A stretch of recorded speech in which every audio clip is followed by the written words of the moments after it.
भारत राष्ट्र पर हमला हुआ है और वो चाहते हैं कि ये राष्ट्र भीतर से टूटे। और अगर हम अंधी और क्रुद्ध प्रतिक्रिया करेंगे तो जो शत्रु हैं, हमलावर हैं, हम उनके ही मंसूबों को सफल होने दे रहे हैं। वो तो चाहते ही यही हैं। वो चाहते हैं कि भारत में ही जो भारतीय लोग हैं वो एक दूसरे से लड़ मरें, एक दूसरे के खिलाफ नफरत से भर जाएं। ये घोषित किया जा सके कि हिंदू और मुसलमान बिल्कुल एक दूसरे के साथ रह नहीं सकते हैं, ये दोनों अलग अलग धाराएं हैं और ये हैं। तो फिर जिन्ना की बात को ही फिर हम सच बना देंगे। तो ये वक्त कश्मीर को साथ लेकर के चलने का है।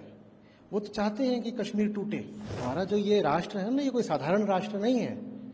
जो दुनिया में उच्चतम आदर्श हो सकते हैं, उन आदर्शों की बुनियाद पर खड़ा हुआ हमारा ये राष्ट्र है।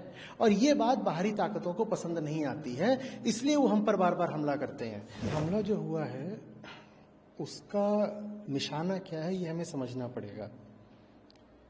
ये हमला भारत राष्ट्र पर हुआ है, ठीक है। ये हमला सिर्फ हिंदुओं पर नहीं है, ये भारत राष्ट्र पर हमला है।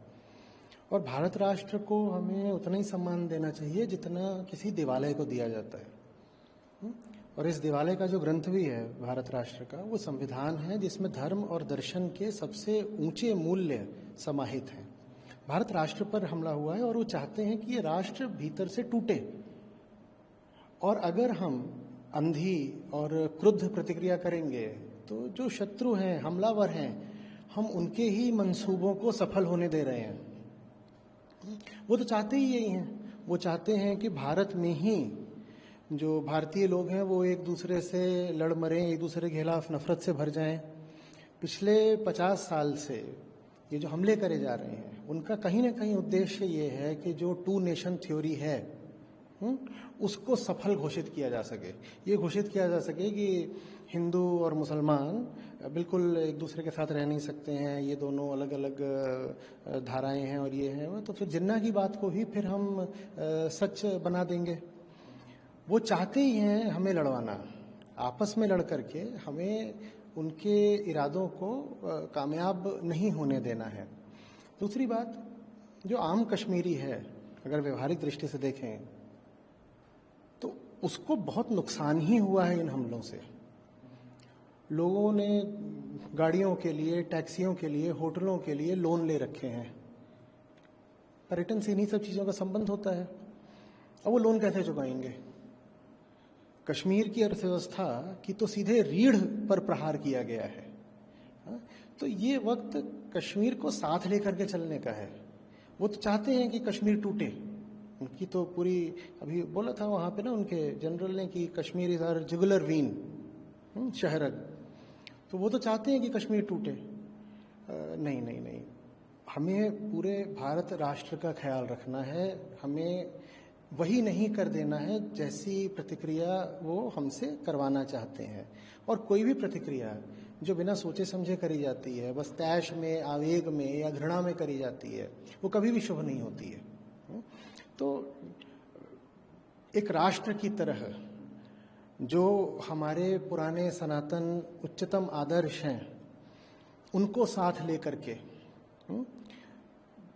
कुरुक्षेत्र में जैसे श्री कृष्ण को सारथी बना करके फिर हमें संघर्ष करना है। संघर्ष हमें जरूर करना है, पर अंदर ही अंदर अगर हमें फूट पड़ गई तो हम बाहर वाले से क्या संघर्ष करेंगे? अगर हमें अंदर ही फूट पड़ गई तो हम बाहर वाले से कैसे जाकर के लड़ पाएंगे? और बाहर वाला चाहता ही यही है कि भीतर फूट पड़ जाए। तो वो हमें नहीं होने देना है। क्या ऐसे लोग किसी भय का माहौल क्रिएट करने की कोशिश कर रहे हैं और किसके समर्थन में ऐसा हो रहा है तो जाहिर है समझा जा सकता है, लेकिन बहुत सी चीजें अंदरूनी भी होती हैं। तो क्या आप किन लोगों की बात कर रहे हैं जो कश्मीरियों पे आक्रमण कर रहे हैं? जी, नहीं, मुझे लग रहा है कि ये जो असंवेदनशीलता और ये सब कुछ है, मुझे लग रहा है वो ज्यादातर बस भावनात्मक आवेश है। क्योंकि देखिए, भारतीय हैं हम सब, बुरा तो बहुत लगता ही है, क्रोध आता है। आपने वहाँ पर लाशें देखी हैं तो शोक तो होता ही है, और फिर बदले की भावना भी आ जाती है। वो एक प्राकृतिक चीज़ है, वो सब होता है। तो मैं ये सब तो नहीं कहूँगा कोई साजिश कर रहा है, लेकिन मैं ये ज़रूर कहूँगा कि अगर हम बिल्कुल वैसे ही ट्रिगर हो जाते हैं जैसे कि शत्रु चाहता है कि हम हो जाएं, तो हमने फिर शत्रु की चाल को सफल हो जाने दिया है। और शत्रु मैं इस अर्थ पर कह रहा हूं कि वो शत्रु है क्योंकि वो मानवता का शत्रु है, वो भारत राष्ट्र के आधार का ही शत्रु है। हमारा जो ये राष्ट्र है ना, ये कोई साधारण राष्ट्र नहीं है।